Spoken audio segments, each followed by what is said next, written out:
June 9, 1944. The North Atlantic churns under a bruised sky, waves cresting at 15 feet.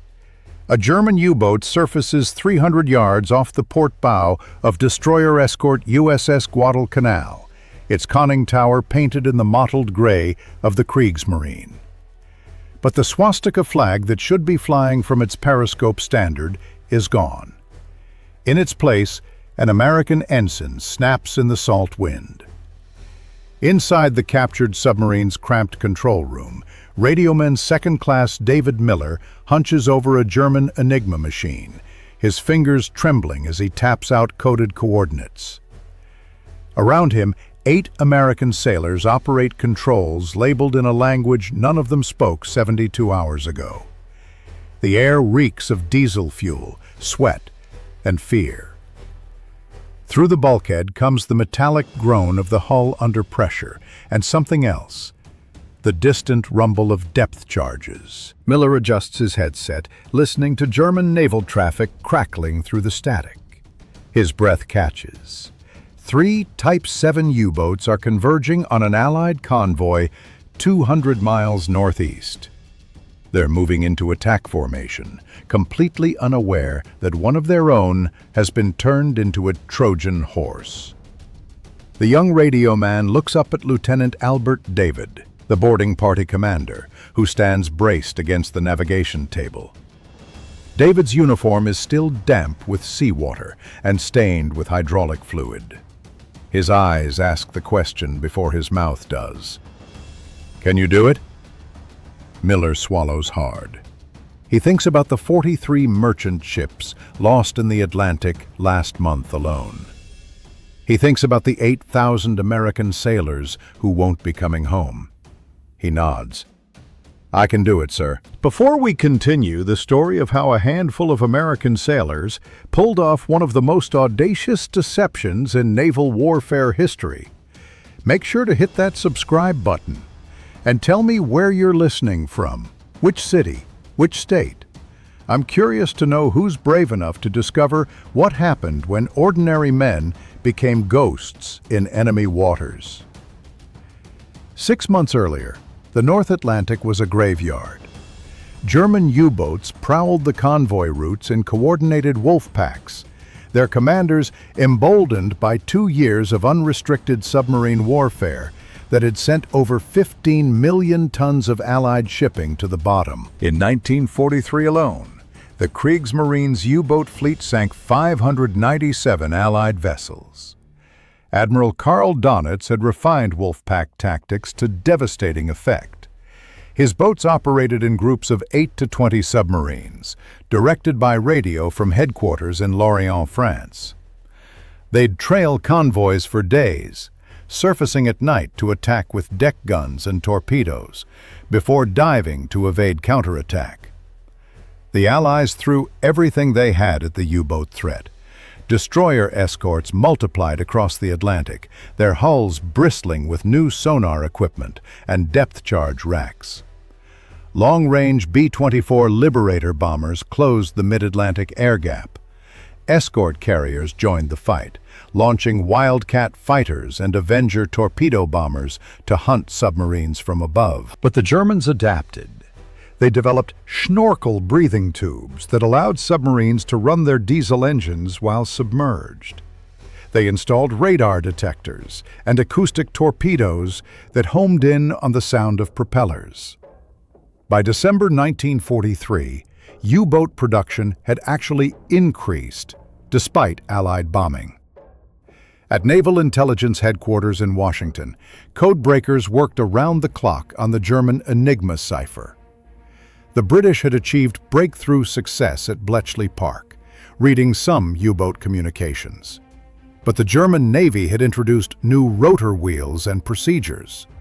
Whole wolf packs operated under codes that remained impenetrable. USS Guadalcanal, designated DE-60, slid down the ways at the Philadelphia Naval Shipyard in September 1943. She measured 306 feet from stem to stern.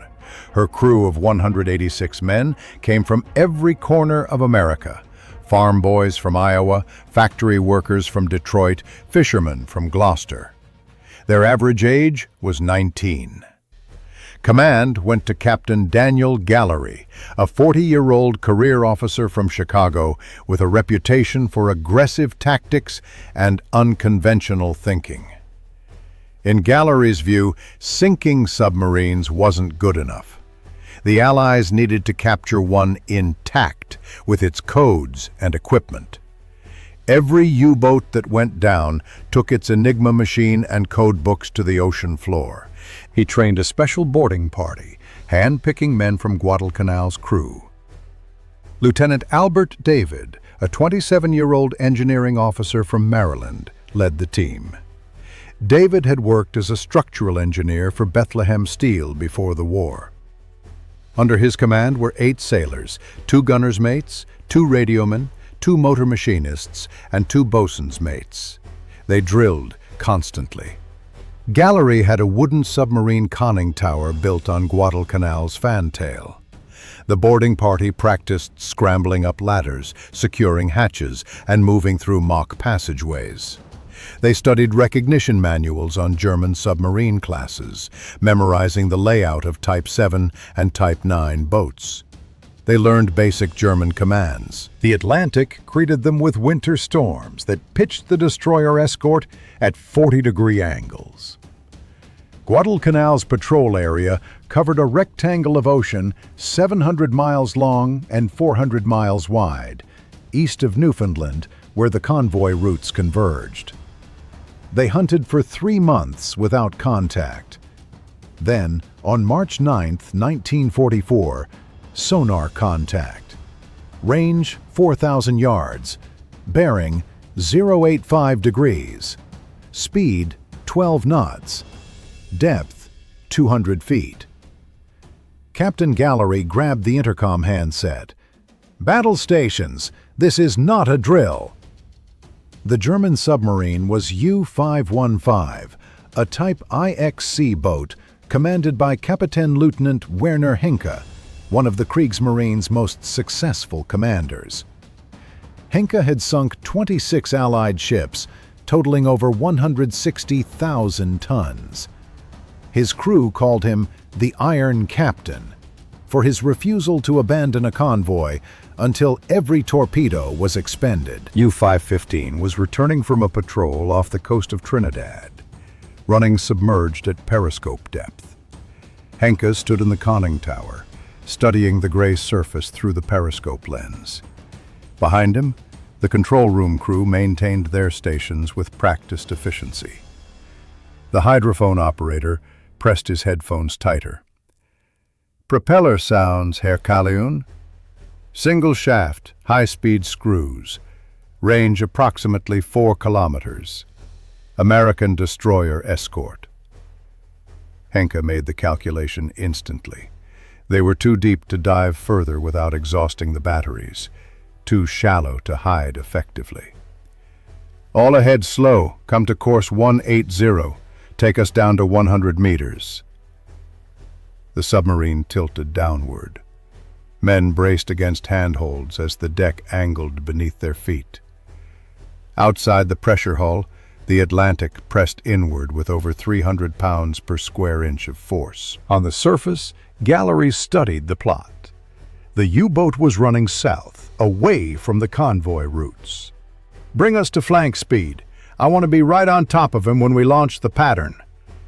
The destroyer escort surged forward, her twin diesel engines pushing the 1,400-ton hull to 23 knots. Gallery moved to the bridge wing, binoculars raised, scanning the surface. Behind him, the Hedgehog team loaded their launcher. "Range 1,500 yards, Knox called out. "Bearing constant. He's maintaining course and speed." Guadalcanal closed the distance, 1,000 yards, 800, 600. "Fire!" The Hedgehog launcher coughed, its 24 projectiles arcing through the air in a tight cluster. They hit the water in a circular pattern 60 feet across and sank rapidly. 5 seconds passed. 10, 15. Then the ocean erupted. 3 Hedgehog rounds struck U-515's stern section simultaneously. The explosions punched through the outer hull and into the engine room, rupturing fuel tanks and flooding compartments. The submarine's stern dropped instantly, her bow pitching upward at a 70-degree angle. Men tumbled through the control room, smashing into equipment and bulkheads. Henke pulled himself upright, blood streaming from a cut above his eye. "Damage report! Engine room flooding, both diesel engines offline, stern planes jammed, we're losing depth control." The submarine was mortally wounded. "Emergency blow all tanks! Surface! Surface!"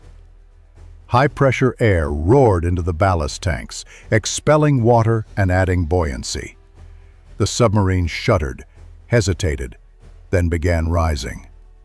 50 meters, 40, 30. U-515 broke the surface like a breaching whale, her bow climbing 20 feet into the air before crashing back down. She rolled to port, her deck tilted at 30 degrees, seawater cascading from her limber holes. The conning tower hatch burst open, and men began pouring out. On Guadalcanal's bridge, Captain Gallery grabbed the intercom. "Away boarding party! Away boarding party! This is not a drill!" Lieutenant Albert David was already moving. The motor whaleboat swung out on its davits. The boarding team piled in, carrying Thompson submachine guns wrapped in waterproof canvas, bolt cutters, flashlights, fire axes, and a first aid kit. Bosun's mate First Class Xenon Lukosius took the tiller. The whaleboat hit the water with a teeth-rattling crash. Lukosius gunned the engine. The tiny craft pitched forward into a wave trough, disappeared behind a wall of green water, then emerged on the crest. 300 yards separated them from U-515. Radioman Second Class David Miller crouched in the whaleboat's bow. He had memorized the layout of Type IXC submarines. The radio room was aft of the control room. The Enigma machine would be in a locked cabinet or possibly thrown overboard. He had maybe 5 minutes before the submarine's crew destroyed everything of intelligence value. U-515's deck rode barely 4 feet above the waterline, waves breaking over the bow. As the whaleboat closed to 50 yards, David could see individual faces on the submarine. Young men, terrified, some injured. Captain Lieutenant Henke stood on the bridge atop the conning tower. He'd already given the order to abandon ship. His chief engineer had confirmed that the pressure hull was compromised in 3 locations. The submarine would sink within 30 minutes. But these Americans weren't coming to rescue his crew. They were coming to capture his boat. Henke pulled the very pistol from his belt and fired a red flare skyward. It was the signal. Abandon all scuttling procedures and evacuate immediately. The Americans could have their prize. It would sink soon enough. 50 German sailors abandoned the submarine in under 2 minutes. They jumped from the deck into the Atlantic's 47-degree water. Guadalcanal had already launched 2 more whaleboats to pick them up. Lieutenant David's whaleboat bumped against U-515's starboard side. Motor machinist's mate Second Class Stanley WWII grabbed the deck railing and pulled himself aboard. He secured a line, and the rest of the boarding party scrambled up. David's mind shifted into analytical mode. The submarine was heavier at the stern, suggesting the flooding was concentrated aft. That meant the control room and forward compartments might still be dry. The conning tower hatch hung open. No smoke emerged, which meant no fire, yet. "Lukosius, stay with the boat. Everyone else, on me!" David charged up the conning tower ladder, Thompson at the ready. He clicked on his flashlight and dropped through. The control room was abandoned but intact. Emergency lighting cast red shadows across the maze of pipes, valves, wheels, and gauges. Water sloshed across the deck plates, ankle deep and rising. But the compartment was still airtight. "Radio room. Miller, WWII, with me. The rest of you secure the compartment and check for scuttling charges." They moved aft through a watertight door. The passageway was barely 2 feet wide, lined with bunks and storage lockers. The smell hit them like a physical force. Diesel fuel, unwashed bodies, bilge water, food gone rotten. Miller found the radio room 10 feet aft of the control room. Above the bench, a wooden cabinet hung on the bulkhead. It was locked. "Break it open," David ordered. WWII swung his fire axe. The cabinet door splintered on the second strike. Inside, wrapped in oilcloth, sat a boxy machine with a typewriter-style keyboard and 3 mechanical rotors visible under a hinged cover. The Enigma. Miller's hands shook as he lifted it from the cabinet. This was the key to reading every U-boat communication in the Atlantic. "Sir," WWII called from the control room, "we're taking on water. It's coming up through the deck plates." David examined the controls, his engineering background translating German labels through context and logic. The submarine was flooding from the stern, the seawater working its way forward through damaged piping and torn hull plates. U-515 would sink within the hour. Unless... "Get me the chief engineer," David said. "The German chief, right now." 5 minutes later, a middle-aged German sailor in oil-stained coveralls was pushed down through the hatch. Obermaschinist Mott Wilhelm Bauer, U-515's chief engineer, looked around the control room with dead eyes. David pulled out his German phrase book. "Können Sie dieses Boot reparieren?" "Can you fix this boat?" Bauer stared at him like he'd gone insane. Then understanding flickered in his eyes. He looked at the depth gauge. 15 meters of water beneath the keel. The submarine was settling on the ocean floor. That meant the flooding had stabilized. The watertight doors were holding. Bauer nodded slowly. In heavily accented English, he spoke 3 words that would change everything. "Ja, is possible." Lieutenant David divided his 8-man boarding party into 2 teams. 4 men would remain in the control room, learning how to operate the submarine's basic systems. The other 4 would work with the German chief engineer to assess the engine room damage. Captain Gallery called down through the conning tower hatch. "David, what's your status?" "Sir, she's sitting on the bottom in 15 fathoms. The engine room is flooded, but the forward compartments are dry. We've got power from the batteries, and the Enigma machine is secured. Request permission to attempt raising the boat." Silence from above. Then Gallery's voice came back, cautious but intrigued. "Explain your plan." "The flooding is confined to the stern compartments, sir. If we can seal the breached areas and use emergency air to blow the main ballast tanks, we can bring her up. Once she's on the surface, we can keep her afloat with continuous pumping." "And then what?" "Then we sail her home, sir." Gallery actually laughed, but David could hear the wheels turning. "All right, David, you've got 4 hours. If you can't get her off the bottom by then, we'll strip what we can and scuttle her properly." The German chief engineer led WWII and 2 others aft through flooded passageways. The water was chest deep, cold enough to make their teeth chatter. The engine room hatch was submerged. Bauer took a deep breath and ducked under, his hands finding the wheel lock by feel. They dove together into the flooded engine room. The beam of WWII's waterproof flashlight revealed both massive diesel engines submerged in darkness.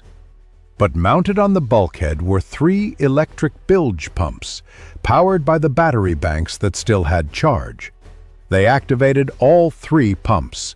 The hum of electric motors filled the flooded compartment, and water began flowing out through the bilge pipes. Forward in the control room, Miller and bosun's mate Knispel worked to understand the submarine systems.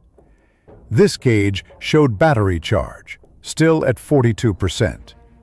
This wheel controlled bow plane angle. German instruction manuals were scattered across the navigation table, their Gothic script indecipherable. But machines spoke a universal language. Miller found the radio controls and powered them on. The sets crackled to life. He adjusted the frequency dial, searching for German naval communications. The Enigma machine sat beside him, its rotors still set to whatever code the U-boat had been using that morning. Knispel discovered the ballast tank controls, a row of red levers mounted on the bulkhead. The problem was knowing which tanks to blow and in what sequence. David consulted with Chief Engineer Bauer, using hand gestures and the few German words he'd memorized. The chief drew a diagram showing 12 separate tanks. He pointed to 4 tanks amidships and held up 4 fingers. "Everybody brace," David ordered. "We're about to find out if this works." He pulled 4 levers in sequence. The roar of high-pressure air filled the control room. The submarine shuddered, groaned, and shifted. The deck tilted backward as the stern remained anchored to the bottom. Then slowly, reluctantly, U-515 began to rise. The depth gauge needle moved. 14 meters. 13. 12. The submarine rolled to starboard, corrected, rolled to port. Men grabbed handholds. 10 meters. 8.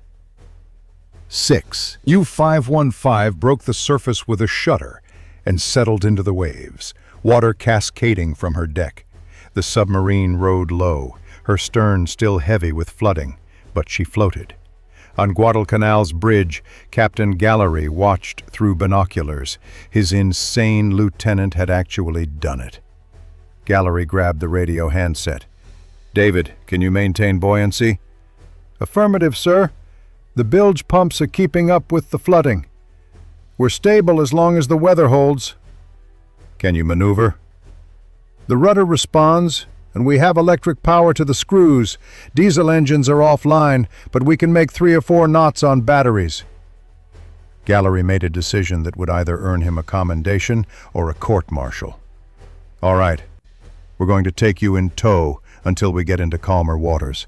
If we can make it work, David, we're going to sail that U-boat right up to Norfolk." The towing operation took 3 hours. Guadalcanal's crew rigged a 2-inch steel cable to U-515's bow. The destroyer escort took position ahead, maintaining just enough tension to keep the cable taut. They moved northeast at 4 knots, away from known U-boat patrol areas. Inside the submarine, the American crew began making the captured vessel operational. Chief Engineer Bauer showed them how to bleed air from the hydraulic systems, how to adjust the trim tanks for surface running, how to start the auxiliary generator. Lieutenant David discovered the submarine's log and navigation charts, all meticulously maintained.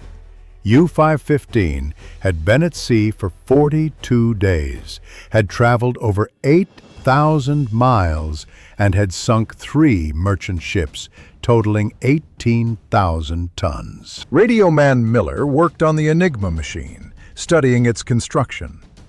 The device had 3 rotors that could be set in different positions, creating millions of possible encryption combinations.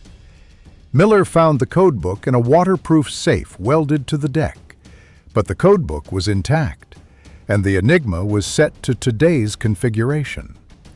which meant that for the next 12 hours, until midnight when the Germans switched to tomorrow's settings, the American boarding party could read every U-boat transmission in the Atlantic. Miller plugged in his headphones and listened to the German naval frequency. He set up the Enigma according to the codebook instructions. The machine's rotors spun and clicked. Letters appeared on the output panel, spelling out plain German text. The radio man's hands froze on the keyboard. He read the decrypted message twice. Then he grabbed his phrase book and started translating. "Lieutenant, you need to hear this." David crossed the control room. "What is it?" I've been listening to German communications, sir, using their Enigma to decrypt. There's a wolf pack operating 200 miles northeast of our position. 8 submarines. They're shadowing convoy HX-303, waiting for nightfall to attack. David felt his pulse quicken. If 8 U-boats hit them in a coordinated attack, the casualties would be catastrophic. But now they knew.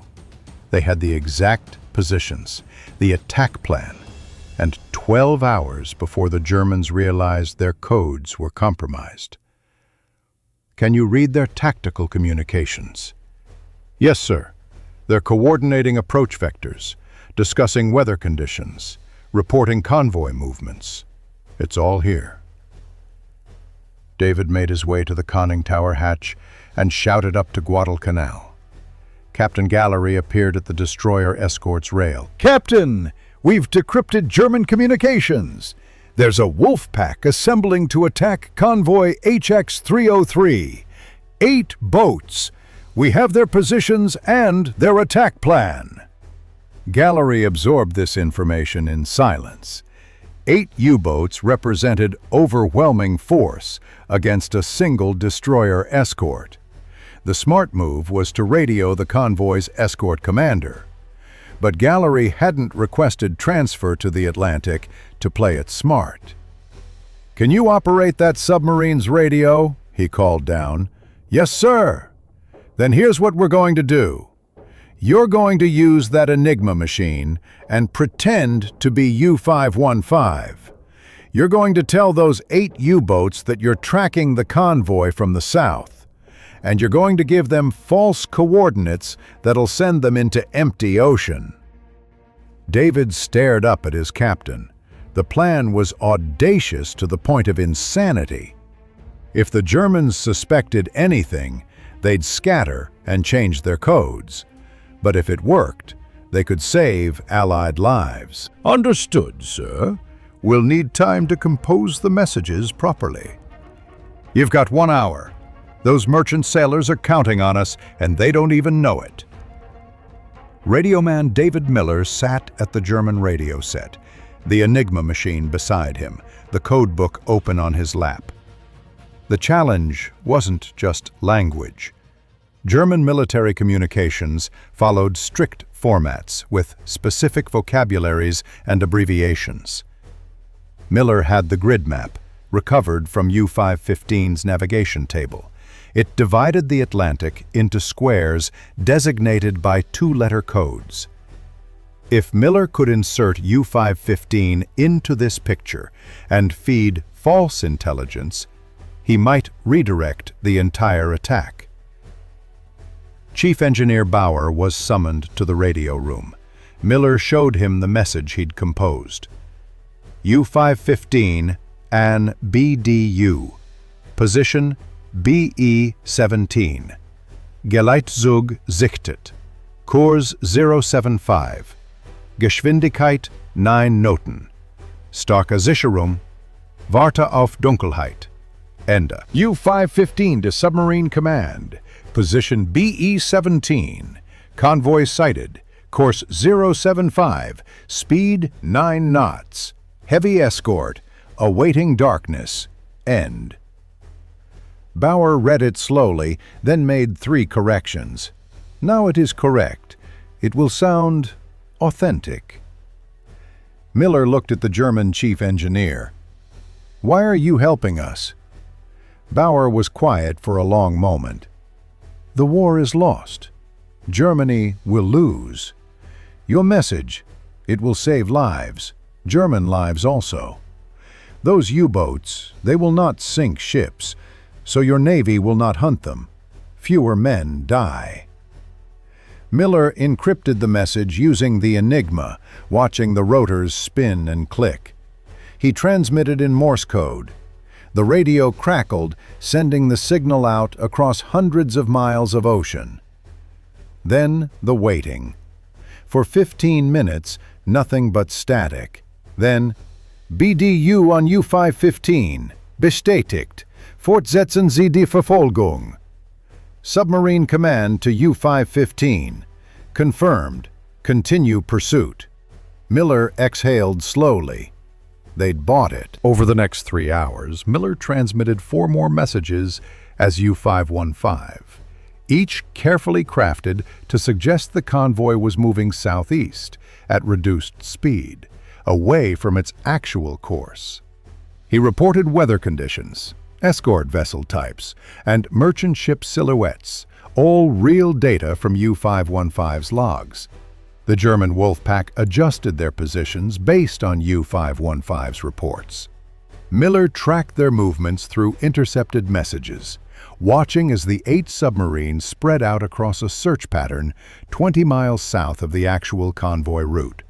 They were searching empty ocean while HX-303 steamed northeast, completely unaware they'd been saved. Inside U-515's engine room, WWII and Chief Engineer Bauer worked to resurrect the dead diesel engines. The flooding had stopped. Now they could assess the damage. The engines themselves were intact.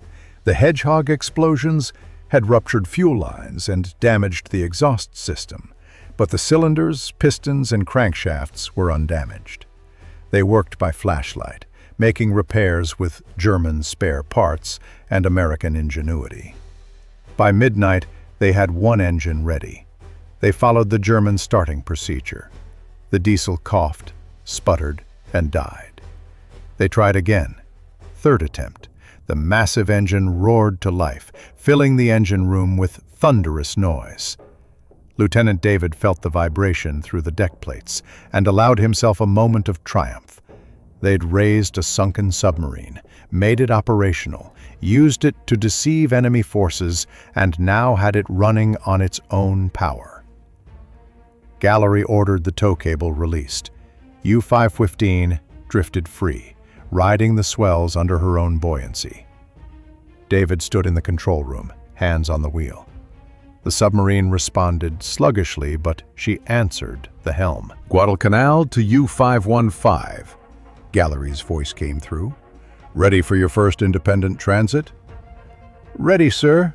Request course heading to Norfolk. Course 270, distance approximately 900 miles. We'll run in company, but I want you to bring that boat into Norfolk under power if possible. Understood, sir. 1 captured German submarine. Delivered as ordered. The 2 vessels turned west and began the long voyage home. Guadalcanal maintained station 500 yards ahead. Behind her, U-515 plowed through the Atlantic, her conning tower flying an American flag, her crew determined to reach port. The journey west took 4 days. Guadalcanal and U-515 maintained radio silence. They saw 2 Allied aircraft on patrol, which circled the odd pair before dipping their wings in recognition. David's boarding party settled into a routine of watches, maintenance, and system checks. WWII got the 2nd diesel engine running on day 3, doubling their speed to 9 knots. Miller continued monitoring German communications. On the 5th night, Miller decrypted a message that made his blood run cold. Attention all commands. U-515 presumed lost. Last contact 9 March, grid square BE-15. Possible capture by enemy forces. All boats implement emergency code change procedure immediate. The Germans knew. They'd recognized the pattern and issued the emergency order. Every submarine in the Atlantic was now switching to backup code settings. "It was good while it lasted," David told Miller. "How many ships do you think we saved?" Miller did the math. Convoy HX-303 had included 52 merchant vessels.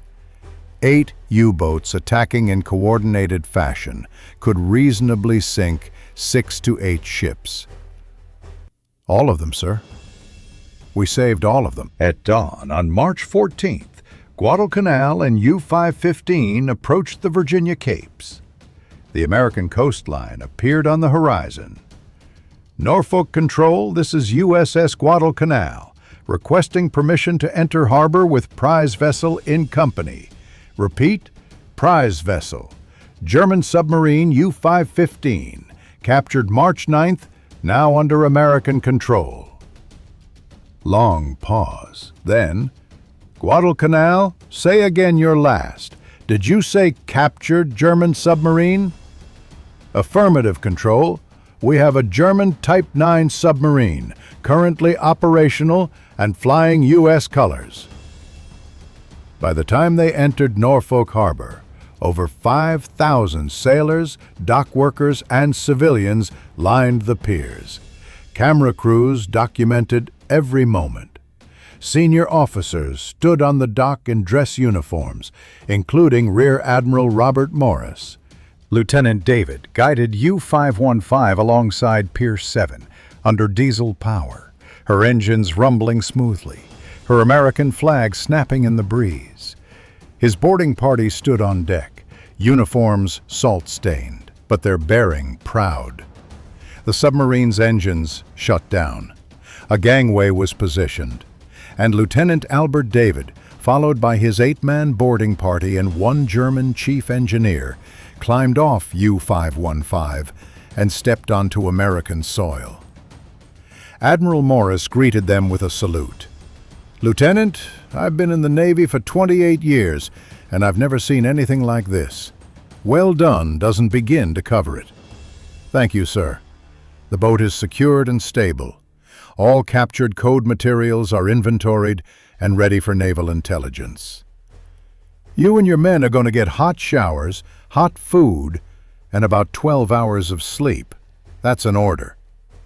David managed a tired smile. "Best order I've heard all week, sir." Behind them, technical teams were already boarding U-515. The submarine would be analyzed for months. But the real prize was the psychological impact. German submarine commanders would know their boats could be captured, their secrets compromised. The aura of invincibility surrounding the U-boat fleet was cracked. The official Navy citation for Lieutenant Albert David read, "For extraordinary heroism and distinguished service as commanding officer of the boarding party from the USS Guadalcanal in action against enemy German submarine U-515 on March 9, 1944. He received the Medal of Honor from President Roosevelt. The 8 members of his boarding party received Navy crosses. Captain Gallery was promoted to Commodore. The German prisoners were transferred to POW camps. Henke attempted escape and was shot. Bauer survived the war and returned to Germany, working as a marine engineer. He never spoke publicly about his role helping American sailors operate his submarine. U-515 was studied exhaustively by naval intelligence. Her pressure hull construction influenced post-war American submarine design. Her interior layout was photographed and distributed to every anti-submarine warfare school. In September 1944, she was used in training exercises. The boat was finally scuttled in November, sent to the bottom by demolition charges. She'd served 6 months under American colors. The tactical intelligence from U-515's capture contributed to a dramatic shift in the Battle of the Atlantic. Combined with improved sonar, radar-equipped aircraft, and code-breaking success, Allied forces sank 43 U-boats in May 1944 alone. Admiral Dönitz was forced to withdraw his submarines from the North Atlantic convoy routes. By Germany's surrender in May 1945, Allied shipping losses had dropped to their lowest levels since 1940. Of the 1,162 U-boats commissioned during the war, 785 were sunk, and 156 surrendered. The casualty rate among submarine crews exceeded 75%. But one submarine's crew survived because an American radio man learned to speak their language, because an American engineer understood their systems, and because 8 American sailors climbed onto a sinking enemy vessel and refused to let it sink. 70 years later, maritime historians debate whether U-515's capture was the single most valuable intelligence coup of the Atlantic campaign. The submarine's Enigma machine provided only temporary advantage. Her tactical systems were already understood. Her crew offered few revelations. What U-515 represented was something more profound. She was proof that the enemy could be beaten through individual courage and quick thinking. 9 Americans boarded that submarine, knowing they might die in the attempt. They operated equipment they barely understood and brought home a prize that changed the war's psychology. Lieutenant Albert David returned to civilian life after the war, working as a structural engineer in Baltimore. He rarely spoke about the U-515 capture. When asked decades later what he remembered most, he didn't mention the medal or commendation. He remembered standing on the submarine's bridge as they entered Norfolk Harbor, watching the American flag fly over a vessel built to sink American ships, and thinking, "We took their weapon and made it ours." That's what winning looks like. The captured submarine is gone, resting on the ocean floor off Florida. The men who crewed her are mostly gone too. But the story endures. It's a story about resourcefulness in crisis, about turning desperate circumstances into victory, about audacious courage that tips the balance. 8 sailors and 1 lieutenant climbed onto an enemy warship while it was still fighting. They didn't wait for orders or backup or perfect conditions. They saw an opportunity and seized it. In doing so, they changed naval warfare and proved that individual actions matter. Every convoy that passed safely across those waters after March 1944, every merchant sailor who made port without facing torpedo attack, every Allied soldier who received supplies because the ships carrying them weren't sunk, they all benefited from 9 Americans and 1 captured submarine. That's the real lesson of U-515. Heroes aren't born, they're forged in moments of decision, when the easy choice is to step back and the right choice is to step forward. When Lieutenant David climbed through that conning tower hatch, he didn't know what he'd find. He knew only that the mission required someone to try, so he tried. And 8 men followed him. They took a weapon designed to kill them and made it an instrument of survival. They turned the enemy's strength into American advantage. They risked everything for a mission that had never been done. And when it mattered most, they succeeded. Remember their names: David, Miller, WWII, Knispel, Lukosius, and the others who climbed onto that enemy submarine. Remember what they did and why it mattered. Remember that ordinary people, when tested by extraordinary circumstances, can achieve the impossible. U-515 was a German submarine. But the moment those 9 Americans climbed aboard, she became something else. A symbol of American ingenuity, a testament to courage under fire. and a reminder that the greatest victories sometimes come not from destroying the enemy, but from taking what they built and using it to save lives.